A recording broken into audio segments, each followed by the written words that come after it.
급등TV 빵요입니다. 오늘의 특별했던 한 종목을 말씀드리는 시간, 오늘 한 종목 시간이 왔고요.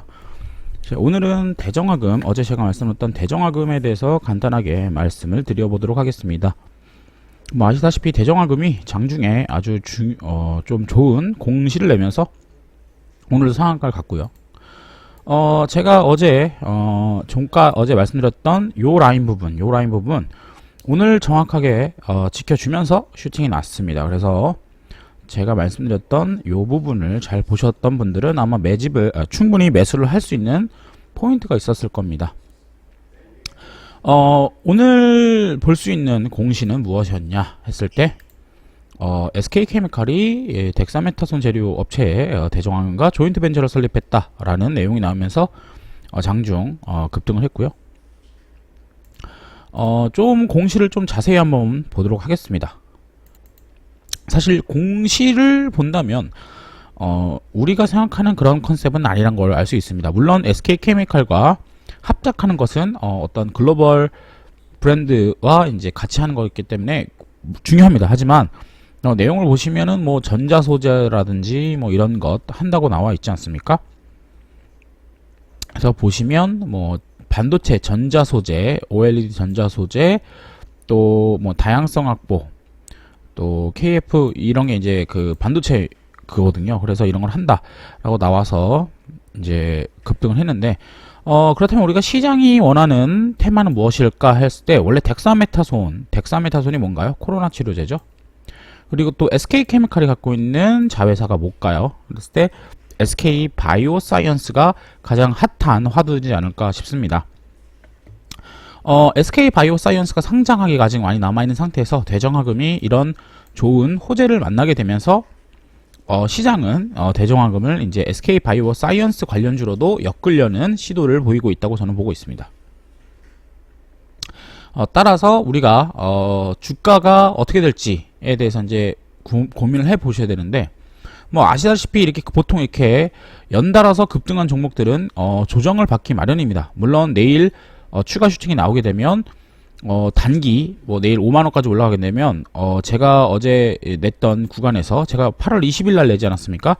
8월 20일 날 종가를 기준으로 대략 2배 정도 오르는 것을 알 수 있는데요. 그렇다면 뭐 신규 이미 보유하고 계신 분들 같은 경우에는 홀딩 하시면 되겠지만 신규로 매수하고 싶다라는 분들이 계실 겁니다. 그렇다면 신규 매수자들은 어떤 구간에서 들어가 보면 좋을까라고 했을 때 간단하게 말씀을 드릴게요. 원래 오늘 어제까지 오른 건 무엇 때문이었나요? 라고 했을 때 어제까지 오른 것은 덱사메타손 때문에 오른 거죠. 그럼 덱사메타손이 반영된 구간이 분봉으로 봤을 때 어디 구간일까 했을 때 이게 3분봉인데 이렇게 보시면 될 것 같아요. 어제 상한가와 오늘 슈팅이 나왔죠. 슈팅이 나왔는데 그렇다면 요 정도까지가 덱사메타손으로 움직일 수 있었던 덱사메타손의 재료가 반영됐던 구간이다 라고 보시면 될 것 같고, 그 구간이 바로 어디냐? 요 구간이죠. 요 구간 37,500원에서 이렇게 37,500원에서 한 4만원 구간까지고요. 왜 그러느냐 하면 공시가 대략 11시 22분에 났습니다. 그래서 공시가 11시 18분에 났고요. 그래서 18분 이후로 들어온 수급들은 무엇이냐 라고 했을 때 18분 이후로 들어온 이 거래세는 SK케미칼에 대한 재료를 반영하면서 들어온 수급이라고 볼 수 있습니다. 그렇다면 우리가 일봉으로 봤을 때 보실 수 있었던 포인트는 4만원 이하로는 어떤 구간이다? 4만원 이하로는 덱사메타손에 대한 기대감이 반영됐던 구간이고요. 4만원 위부 구간은 무엇이다? SK케미칼이 합병되면서의 그 추가 기대감이라고 볼 수 있는 거죠.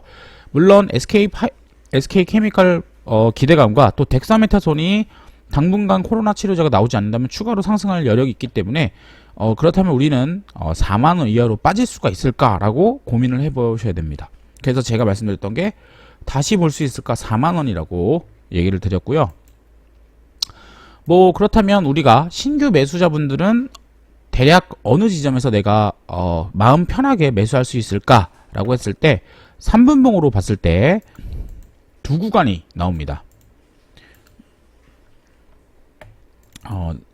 주가를 이제 오늘 당일봉으로만 보자면 두 구간이 나오는데 바로 요 구간, 요 정도 구간이라고 잡아둘게요. 요 구간이 한번 나오고요. 그리고 4만원 구간이 한번 나오고 41,300원 구간이 나옵니다. 왜 제가 이 구간을 말씀드렸냐면 이 구간이 어떤 이유 때문에 이런 구간이 만들어졌느냐 했을 때 덱사메타손 재료 받고서 이제 덱사메타손에 대한 물량이 빠지고 나서 SK케미칼에 대한 공시가 나오면서 들어온 물량이지 않습니까? 그렇다면 이때 들어온 사람들은 SK케미칼에 대한 기대감을 품고 들어온 사람이란 말이죠. 그렇기 때문에 우리가 이 구간에 있는 사람들은 평단이 4만원 구간이다 라고 우리가 대략적으로 예측을 할 수 있겠고요. 그렇다면 주가가 만약에 내일 뭐 슈팅이 나고 어쩌고저쩌고 해서 며칠 뒤에 이렇게 다시 떨어졌어요. 며칠 뒤에 뭐 너무 많이 슈팅을 하면서 이렇게 올랐다가 이렇게 좀 이렇게 빠질 수가 있지 않습니까? 그랬을 때 우리가 강력하게 지지할 수 있는 라인으로 요 구간을 보면 된다라고 보면 되겠고요. 그렇다면 이 구간이 시작되는 떨어졌을 때 시작하는 구간이 4만원 초반이기 때문에 그래서 4만원 초반에서부터는 주가가 떨어지면은 무엇이 남아있다? SK케미칼에 대한 합작 법인 호재가 남아있는데 빠진 거지 않습니까? 그렇다고 얘네들이 안 하겠다고 한 거 아니죠. 그렇다면은 우리는 마음 편하게 떨어질 때마다 매집을 해도 된다라고 볼 수 있는 거고요. 물론 기간의 문제는 있습니다. 기간의 문제는 있겠지만 우리가 어떤 이런 그 테마적 관점에서 봤을 때는 이런 구간들, 제가 지금 색칠했던 구간들이 굉장히 중요한 지지라인이 될 것이다 라고 판단할 수 있을 겁니다. 그래서 제가 오늘 내용 1시 57분에 4만원을 깨지 않고 장중 조정 후 상한가를 갈 수 있다 라는 포인트를 찝어드렸고요. 상한가 마감하면 앞으로 4만원 초반은 보기 힘들다 라는 이유를 말씀드린 이유가 바로 이러한 근거로 말씀드렸고요. 역시나 제가 언제 말씀드렸다고요? 1시 57분에 말씀드렸고 역시 이렇게 살짝 뺐죠. 그리고 어떻게 됩니까? 다시 4만원 위로 올라옵니다. 그러면서 우리가 4만원 구간을 지킨 걸 알 수 있습니다. 4만원 구간이 바로 여기 구간이고요. 4만원 구간을 정확하게 지켜주고 올라갔기 때문에 앞으로 4만원 밑으로 빠지는 것을 구경하기는 쉽지 않을 것 같다라고 봅니다. 왜냐? 이 구간에서 물량을 충분히 받아먹고 올라간 거기 때문이죠. 그래서 제가 오늘 급등 일보를 통해서 먼저 이 매수 타점에 대해서 말씀드렸고요. 이런 매수 타점이 왜 나왔느냐라고 궁금해 하실 분들이 많기 때문에 제가 오늘 대정화금을 들고 온 것으로 보시면 될 것 같습니다. 현재 대정화금이 오늘 상한가를 가면서 대략 2,700억 정도 되는 시총을 가지게 되는데요. 지금 제가 보는 재료를 보신다면 2,700억이라면 대략 까지는 갈 수 있지 않을까 보고 있습니다. 그래서 그 정도 시총까지 간다면 지금 저희가 생각하는 가격 구간대는 로 보이는 걸 알 수 있을 것 같습니다. 그래서 많은 분들이 이 대정화금의 앞으로의 방향성에 대해서 궁금해 하실 텐데요. 이런 방향성에 대해서는 저희가 급등일보와 또 퍼스트 클래스를 통해서 자세하게 추적하고 또 재료에 대한 해석을 드리면서 진행하도록 하겠습니다. 오늘도 간단하게 이렇게 마무리하도록 하겠고요. 구독과 좋아요 그리고 알람 설정까지 꼭 부탁드리겠습니다. 감사합니다.